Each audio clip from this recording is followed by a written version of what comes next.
What is up, my people? Welcome to another episode of your favorite podcast, the SS Express. I'm tuning in here on Sunday? Oh, Lord, it's the day of the Lord.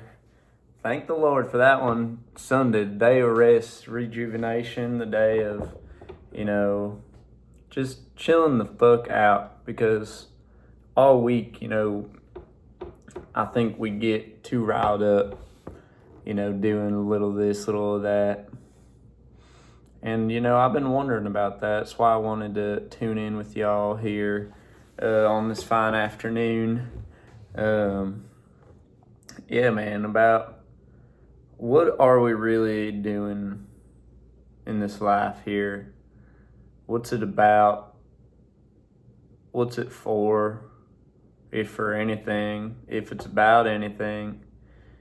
And why do you do what you do? Is it because you think you have to, because your mama said clean your fucking room, it's disgusting? Or is it because, you want to be, right with your surroundings? I know when I clean my room, I feel right with my surroundings, and I walk in there and I say, dang, this is all right. I'd do that again. I'd walk in here again. And, that's just something to think about, man. Why are we doing 40 hours? Who thought of 40 hours a week, was what you had to do to be, accepted as a valuable person in society? I think we ought to work for sure, but I think we might be working for the wrong reasons. And I just kind of wanted to get to the root of what even is work, and what is normal, and what is it that we're doing here? Work is, what is it? Mass times energy. What's that equation? All right, this time I got my old lappy here. I wish I just remembered some things, but I don't always. I think it's work equals. Oh, it's a little more complicated. All right, work is force applied times distance, the distance over which the force is applied, and the angle so force times distance times the angle between the force and the direction of the movement. If the force is applied in the same direction as the movement, then the equation simplifies to force times distance. So you gotta, it's not the same amount of work to push forward than to push sideways or push something different direction than it's already moving. So work is basically the ability to put force onto something to create movement. So you can think about that in your work. Whether maybe you're putting the force of your sonic waves onto children in order to move them into a more educated position in their own lives. Or maybe, your work is, putting force into a tomato plant in order to move the ripe tomato off of the vine, so you got it here, and then you give that to the people. That's what farmers do. That's what I do. I'm a farmer, and that's one of the things I do. I'm actually kind of in the process of, stepping away from farming. Maybe we'll get into that. We'll see. I guess it's about work. Pretty good time to get into that, I guess. But yeah, man, what is your work? And not, the what is a simple part of it. And I think what I would like to get into is the why. Why why are you putting force into that email in order to direct that, man or woman to do their own work? There's a chain of work, chain of command. Some of us are just telling other people, we're forcing people to tell them where their force should go. And I was that guy for a while, which, I didn't mind. Not the guy telling people what to do, but being told what to do, and I generally liked what they were telling me to do. They'd say, hey, that broccoli over there, go apply some force and get it up here. And, that's a job I'll be like, all right, that sounds good to me. I see why we need to do that, because in order to eat the broccoli, speaking of food, let me just take a little tangent here. I got some, probably shouldn't touch that with the hat. But I got some taters in here. Oh, looking mighty crispy. I figured out I had a happy accident the other day where I was using this device. Where did I put that sucker? It's a little shredder. Oh, here, it's right here, right in front of my face. I'm trying to look at the camera and the real world. It's kind of tough. I wish it would focus on that. I was using this little peeler here, and I was trying to see if I could push hard enough in order to make a ruffled chip. But what happened was, as you can see here, it was too thin. Sometimes they stick together, sort of like, that's mostly apart, but I think you know what I mean.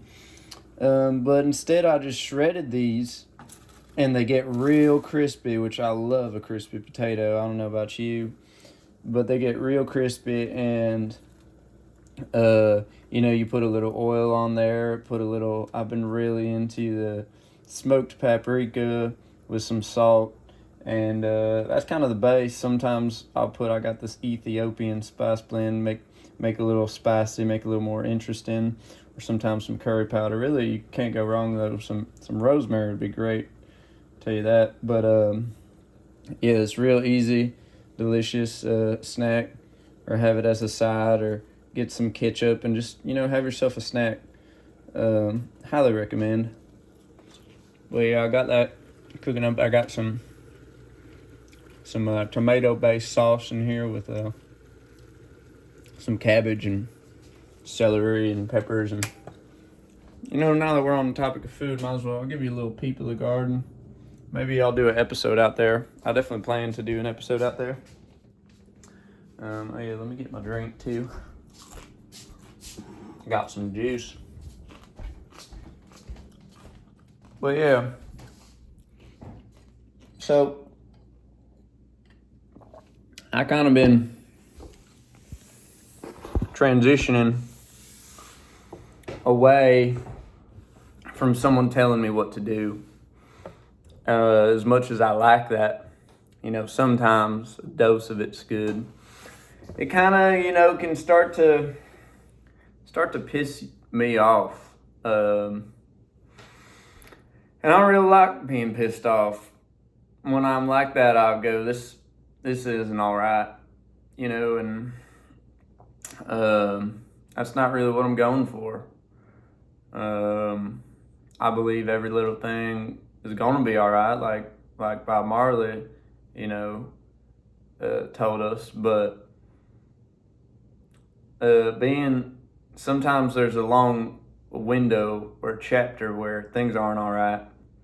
And if you saw one of my previous talks, I'm always referencing my previous talks because for me, I keep building on ideas. So it's really helpful if you want my full curriculum. Just kidding, ain't a curriculum. I'm just shooting the shit. But, we're learning, and I'm learning. And, man, what was I saying? Oh, yeah. I want to make the amount of time that I'm mad as little as possible. I want to, because when you're mad, things aren't all right, and you are inspired to Sometimes you spin your wheels in the mud and don't go nowhere and hoot and holler over nothing. But sometimes it makes me, want to do something to get out of that state.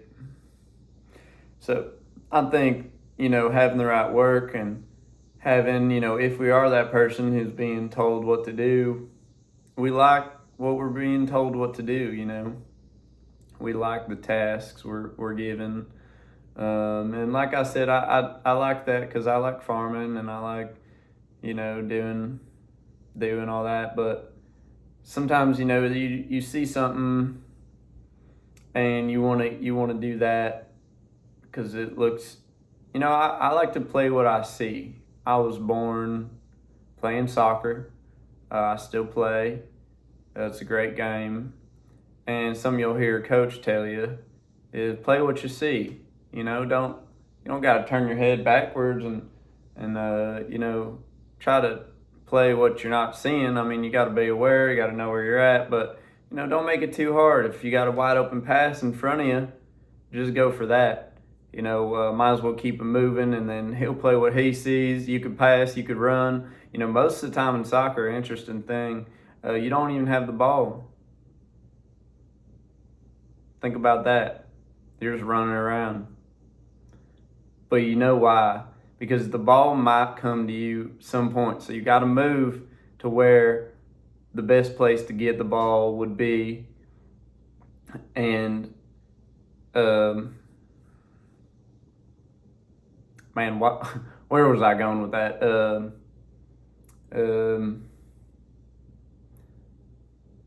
can't even remember why I started it. Something about farming, playing soccer. Playing what you see. That's what it is.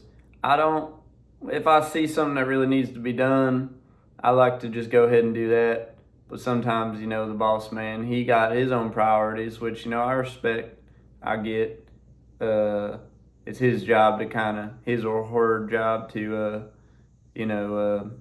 look at the big picture, see what's most important, and have you tackle that. Sometimes when you're, zoomed in too much, you want to play this because you see that needs to be done, but there's something even bigger over here. There's a bigger fire you got to put out. So I get it for sure, but I can only take it so much. And I like to call my own plays more now. I think I'm, able to do that. Not in every realm, but I think I'm wanting to call the shots a little bit more. And what I want to do is, work to elevate myself, which means, I'd like to become more articulate, which is why I've created the SS Express here. This whole place I'm in, I was kind of thinking of a preschool. I studied some child development, and everything in here is in here for a reason, man. Look at that. I got this wide open floor because when I see that floor, I just go, dang, I want to sit down there and, stretch out, maybe bust out a couple push-ups, maybe sit and play the guitar. Look, it's right there. Look how accessible that is. I got my drums. Oh, sorry. I thought I could zoom in. I can't.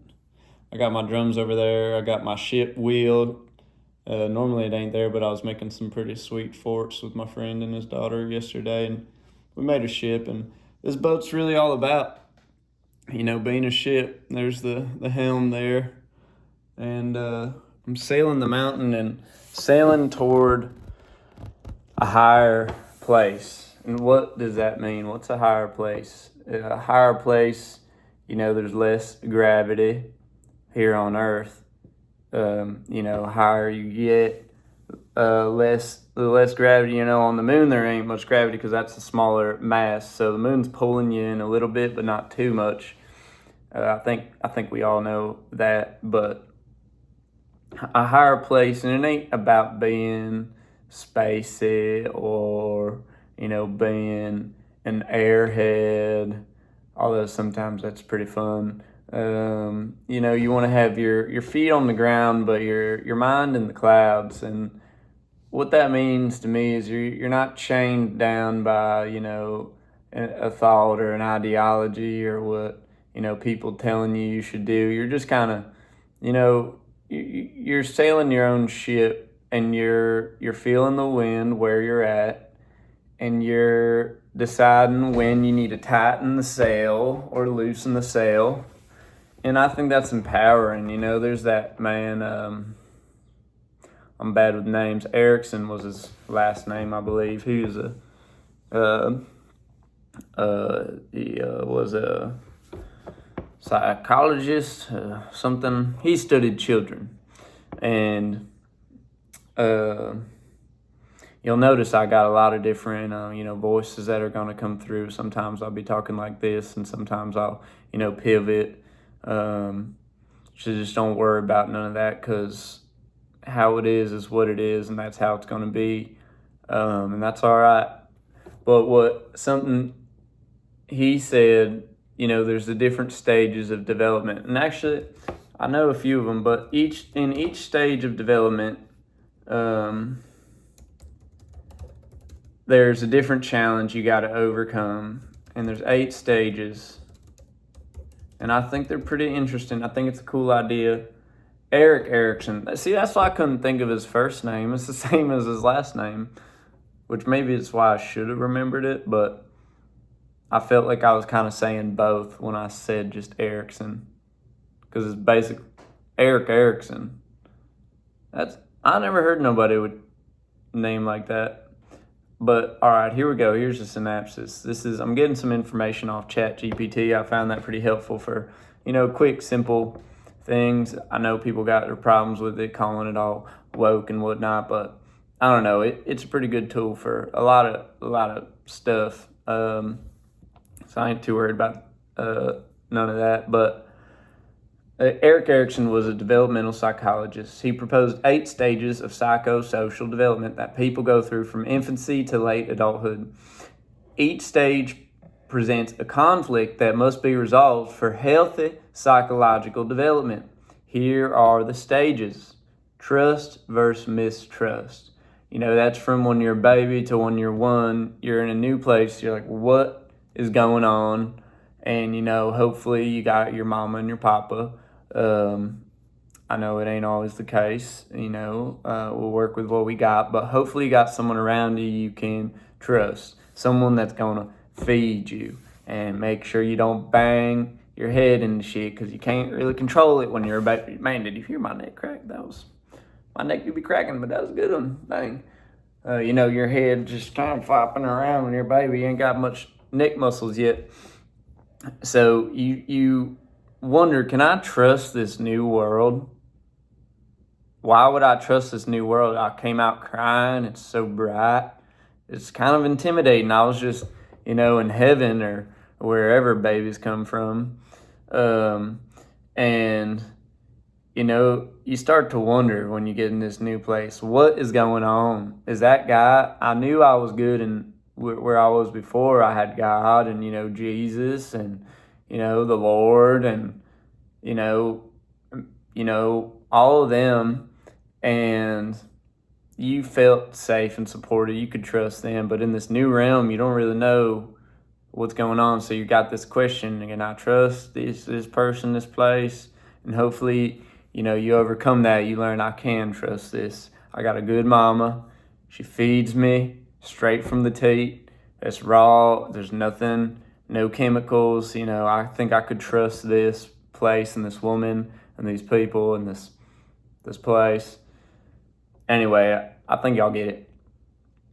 And next one, autonomy versus shame and doubt. So this is what I wanted to get to. Even the second stage, just the second stage. And I was thinking about adults, older ones. I'm a little older. I'm 28. The other day I said I was 26. I don't know why. Whatever. But autonomy versus shame and doubt from 1 to 3 years old. So I think a lot of people don't actually overcome this. And, this ain't as linear as it might sound. I think, some of these challenges we go back and forth with, and we have ways where we're feeling real good and other ways where we're like, fuck, man, I don't know if I can trust because, something bad happened to me. I was trusting, now something bad happened. I got stabbed in the heart whatever, that happens a good bit here, unfortunately. But that second stage, autonomy versus shame, the key question: can I do things myself, or must I rely on others? That's the question. The outcome: success leads to autonomy and confidence. If you can do things yourself, you feel autonomous. And I think the whole reason I brought this up was I think we're really striving to feel autonomous. And because that means we're empowered. You want a peanut butter jelly, you can get out that bread and that jam jelly and that peanut butter, and you can toast your bread, you could spread all those things, and you got yourself a sandwich. Bang. That feels pretty good when you can do that. But failure results in feelings of shame and doubt about one's abilities. And man, I think something must have happened to me because, I feel pretty autonomous. Usually I don't know. I guess I got a big mix of things because I feel sometimes real confident to figure stuff out. My mom always said, "Can you figure this out?" And I said I probably could figure that out. I think I don't know much about it, but I think I could figure it out. But other times I'm doing something I know I've done 100 times, and I start questioning, can I even do this? Can I do this? Do I know what I'm doing? So I think when we get opportunities to call the shots and do it, and either succeed or fail, we're gonna learn, and through our failure, if that occurs, we learn how to do it better next time. Man, this focus is getting a little weird. Maybe that light's a lot going on there. Sorry, y'all. Still learning how to work this whole photographer. What was I talking about here? Yeah, we need opportunities to learn to become autonomous.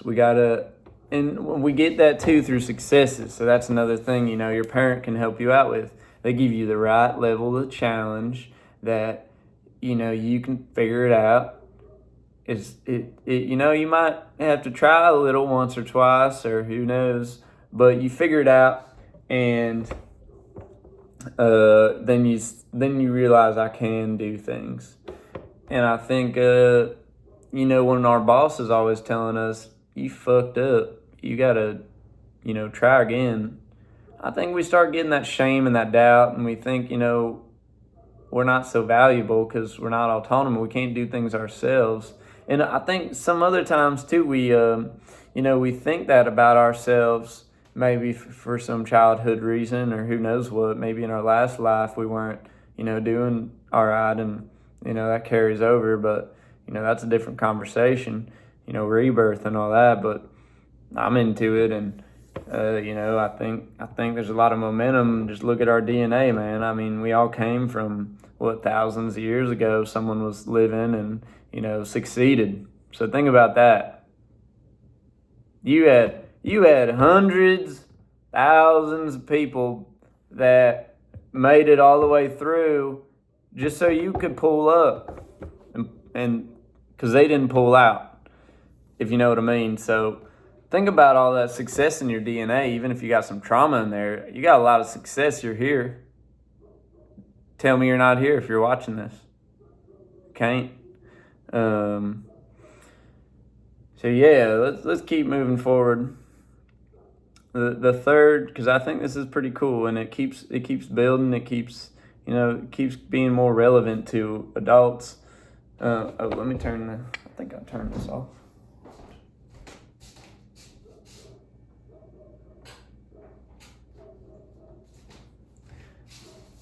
My food's ready. I'll be eating in a bit here. All right. Where are we at? Initiative versus guilt. Key question. Is it okay for me to do things? Outcome. Children who are encouraged to plan activities and interact with others develop initiative. Over-controlling parents may cause children to feel guilty and hesitant to take initiative. So where are you at? When you were 3 to 6, do you think you developed initiative or guilt? And man, I'll tell you, I must have done something, because, I'm still dealing with. I think I'm a pretty good guy. I'm trying to do what's right, and I still carry some guilt. And that it's true. It makes it hard to take initiative. When you got that guilt, you think you're gonna fuck up. So you say, might as well just not plan, because if I plan, I'm gonna fuck that plan up. So if you don't plan, you kind of just rolling with it. And I think there's a bit of hint of Taoism in there, going with the flow and all. I'm into that, but maybe that's an excuse to not take initiative also. So you got to find the right balance there. Oh, I got the hiccups. Oh, if I get one more hiccup, I'm going to show y'all something. See if it comes or goes. I got a little technique I learned recently. I don't know, it might just be personal to me, only work for me, but I'll share it anyway. So, yeah, try it out, let me know.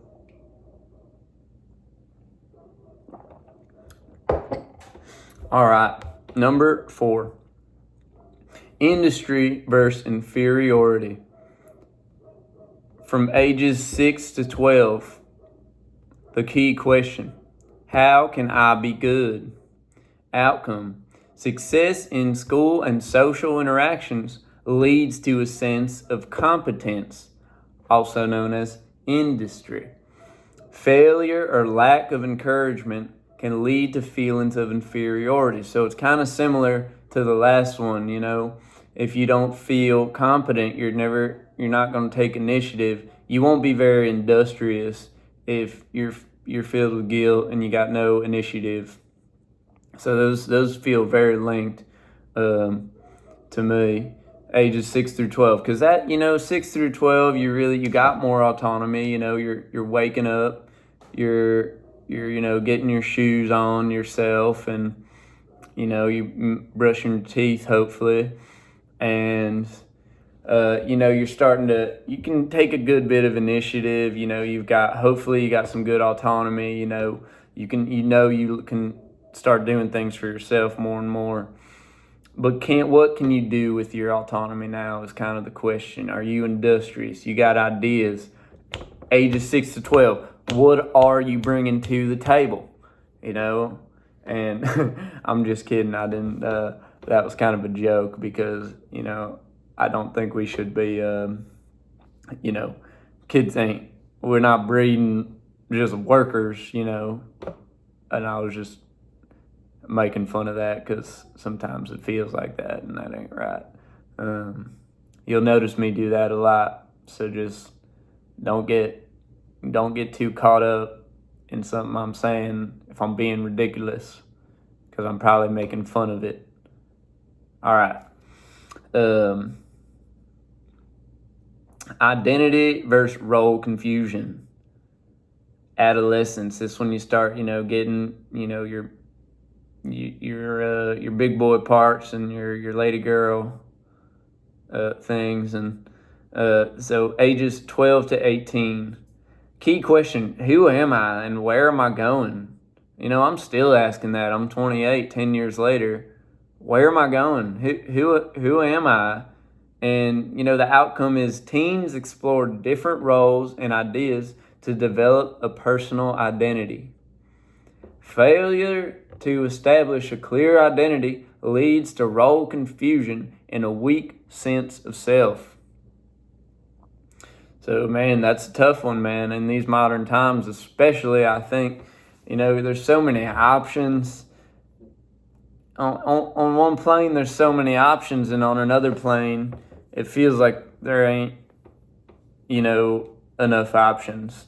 I guess it, depends on what you've been exposed to as a youngin', and, if your parents just tell you to be a doctor, you don't think you got a lot of options, so you just, go be a doctor. And that can be confusing if, you didn't get to explore different roles to develop that sense of identity. So you got to make choices and see what you like and what you don't like, and that helps you develop your personal identity.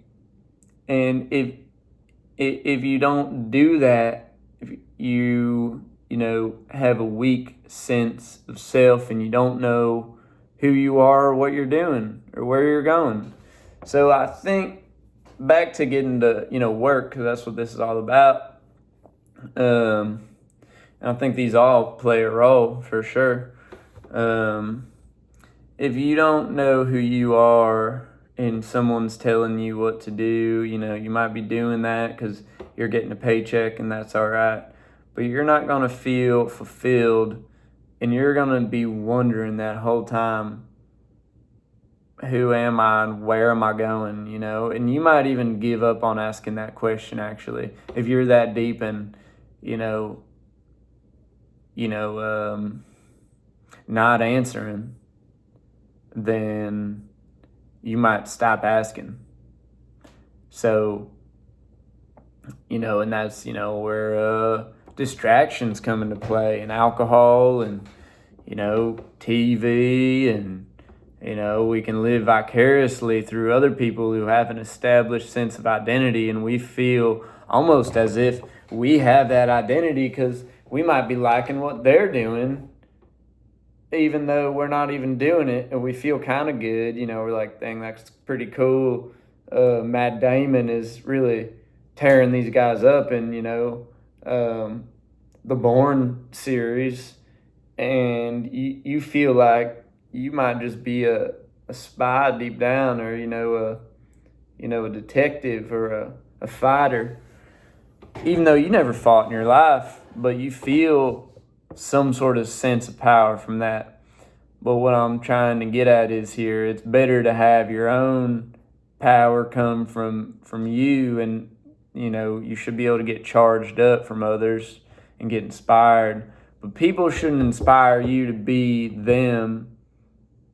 They should inspire you to be more you. So that's something to think about. Who are you and where are you going? Man, did it just get darker? Can't really tell. I think it's all right. All right, we're almost done with this here, and then I think I'm going to wrap it up, eat some food.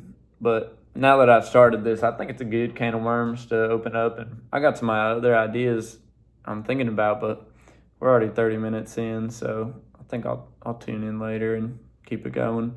But the next question or challenge that we face, and this is lifelong. All these, I think, to an extent, we deal with throughout our lives, but at these ages that it's talking about, there's kind of some key times where we'll really be determining the outcome of these challenges. So young adulthood, intimacy versus isolation, 18 to 40 years old. So the key question is, can I love and be loved? Which, Bob Marley is wondering that too for you and himself. And the outcome is successful relationships and close bonds successful relationships and close bonds lead to intimacy. Failure to form these connections can result in loneliness and isolation. So you got to be able to, put love out and receive love. And, we're really going through that pretty heavily, 18 through 40. And, I think these things, stack on each other. They blend together. They're interwoven. So I think those other things, if you don't feel like can be autonomous, then you might not feel like you can be loved because you're dependent on everyone else. So you might not find yourself to be very valuable, which makes it hard to feel like you should deserve love, which you do. You just gotta, start tying your shoes and, washing your dishes, and you'll get there. But yeah, back to work. Sometimes I think we deserve less than we do, so we let ourselves work in a job that we don't even like, and that just, it's a downward spiral of insecurity, and we think we deserve to not have love sometimes, which we all do deserve love. Every single person deserves love. The people who you might think don't deserve love, I reckon they probably need that love the most. So just let that simmer, and think about that. Love thy neighbor, love thy enemy. Because there's probably a reason you're feeling like they're kind of being a dick, and maybe it's not because they're being a dick, but they become a dick through addiction or not getting educated, reading the dictionary, or not dictating to the world what they need. So let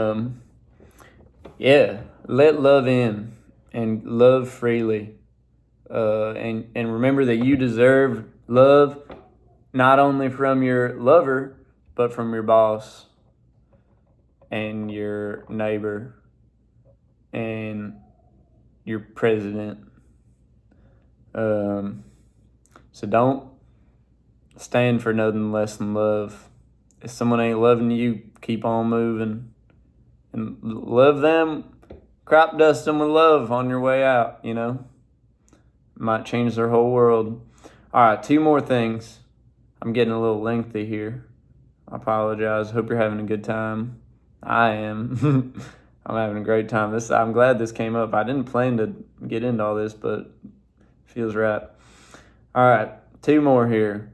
Generativity versus stagnation. And that's not Einstein's theory of general relativity put into one word, generativity. So just don't get mixed up there. All right, generativity versus stagnation. Middle adulthood from about 40 to 65 years old. The key question, what can I contribute to the world? Outcome. People who engage in productive work, raise children, or contribute to society develop a sense of generativity. Lack of involvement can lead to stagnation and a sense of unproductiveness. So how are you contributing to the world? Do you, when you go to work, are you making lattes for, people who, want that? You're contributing to the world through doing that. So just, realize that, giving is receiving. So when someone gives you an opportunity to give to them, you should thank them, because you might not even realize it, but that's making you feel purpose and like you can contribute to the world, which you can. We're all here for a very unique reason, I believe. We all have our own specific purpose for being here, and you might not believe that, and I don't even care. I'm saying it. I think it's true, and that's that. But if you are going to work and you're feeling like you ain't contributing to nothing, you might need to rethink what you're going to work for, or why you're going to work there. So that's something to think about. Stagnation, stagnation will wear you down. Think about a rock in the middle of a river. It's all right. I recommend even doing that sometimes, sit in a river. I think I was just talking about this. Let that water flow over you. It feels great. But if you sit there too long, you're going to wither down into a piece of sand. And, ashes, ashes, dust to dust. But, you don't want to go too soon and, erode down before it's your time. So, how generativity is a quality of giving to younger generations. When you get older, you want to help the youth, unless you're too caught up in your own, self, and you're still figuring out those other stages, trying to help yourself. Which, if you're there, you're there. You got to do that. So don't. Sometimes, giving to yourself is giving to the world. Because if I don't make myself healthy, how am I gonna help you be more healthy? Just don't make sense. And another thing, a good point about that, or a fact that I learned, I took a what's that called? Lifespan psychology. Kind of about this, in a sense, we talked about this, at least this model. It was about the challenges we face at each different point of life. And, this is just one guy's model, Erik Erikson. This is his specific model.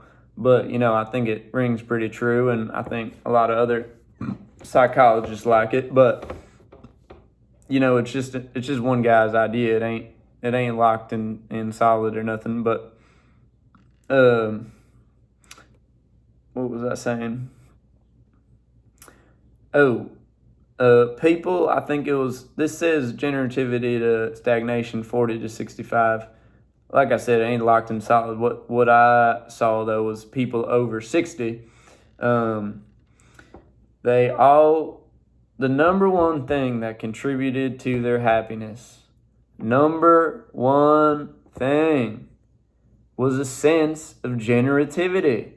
They had a sense they were helping the younger generation get elevated. Because when you're 60, you've gone through, twice as much as a 30-year-old. I ain't even 30, and right now I feel like I know enough, but I don't. I'm gonna fuck up a lot more, so I'm ready for that.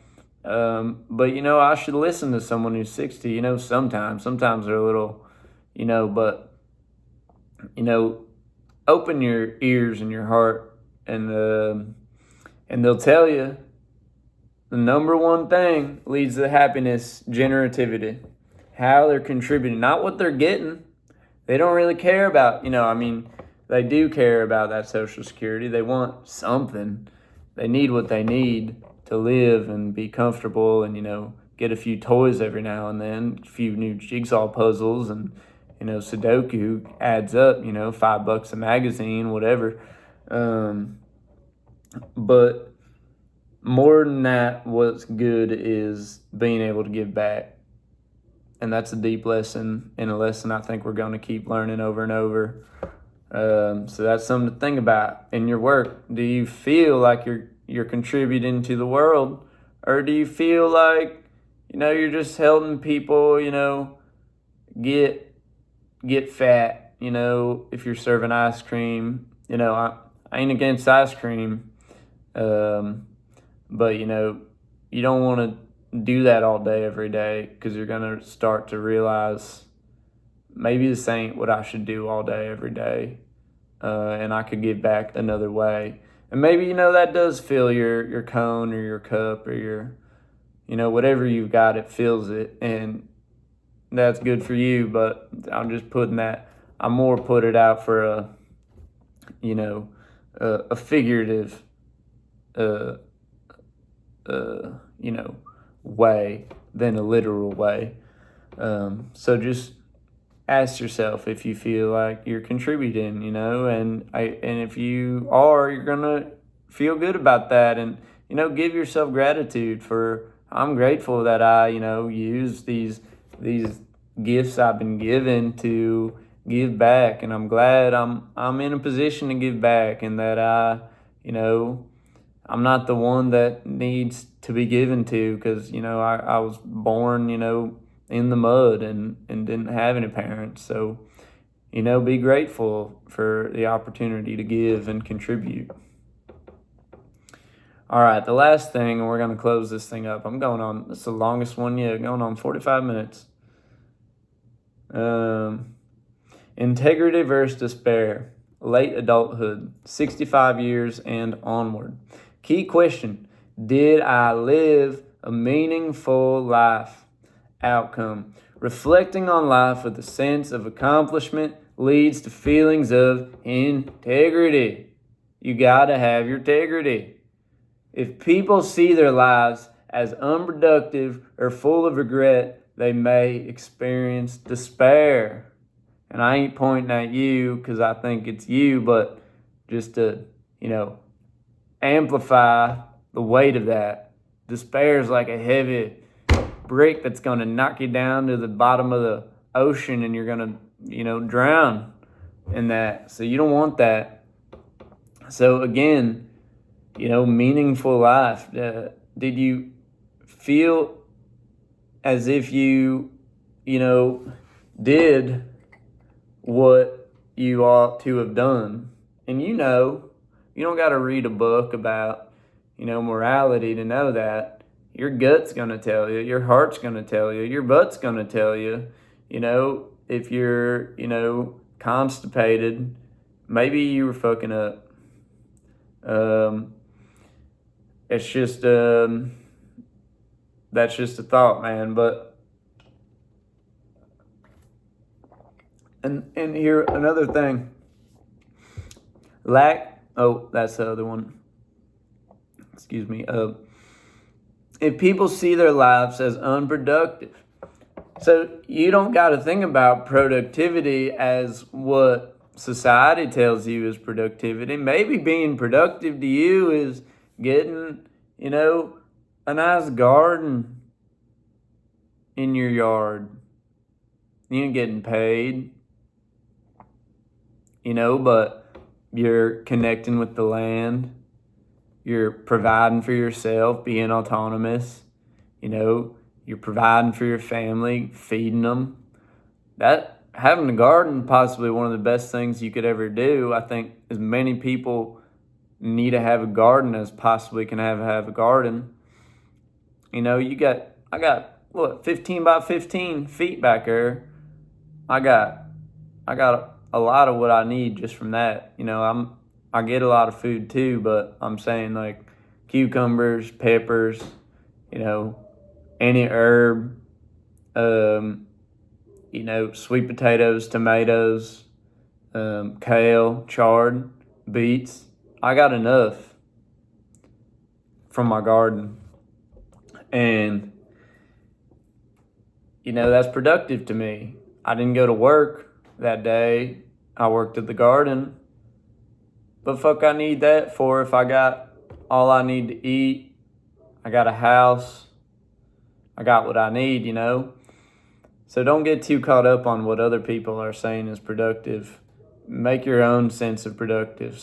You could, if you just made an effort to be present, maybe that's productive for you with where you're at, because sometimes it's easy to not be productive for a while. Present. And, you're taking a step forward if you're taking some time to, learn to be a little more present. So maybe that's a productive day is a present day, so make your own definition of what it is to be productive, and maybe that's going to change. It's definitely going to change. I know it is for me. Sometimes, being productive is making a song. All I did in a day is made a song. Outside of that, I sat around, I maybe made some food, played some games, sat on the porch, but I made a song, and that song's going to live forever. And, sometimes that feels productive enough. And sometimes I'll make 2 songs, and I'll say, dang it, I didn't even do my laundry. So, things will change. So just give yourself grace and get out there so you can get in yourself a little more and out of your head. Feel your whole body. Feel from the bottom of your feet to the top of your head. Just feel all that, man. You got a lot of cells vibrating right locally, right here. So yeah, if you are curious to look into this yourself, Erik Erikson, the 8 stages of psychosocial development. If you just search Erik Erikson, that was kind of his main thing, so that'll come up. Pretty cool. I think it's pretty relevant, even though it's, he was initially talking about kids. I think it's for all of us. What are we but a big kid, Um, so yeah, I think that's about it for me. I'm gonna have some food. I think I'm gonna tune in later because I'm feeling pretty. I want to talk to y'all. I'm enjoying talking to y'all, and yeah, man, just happy Infinity Day, and don't worry about it. Just do your thing. Take a breath. Have some water. I know I'm trying to drink more water. I think everyone could probably afford to drink some more water. Get it from a spring if you can. There's some cool apps out there that show you springs near me. But yeah, man, I'll tune in with y'all later. Peace.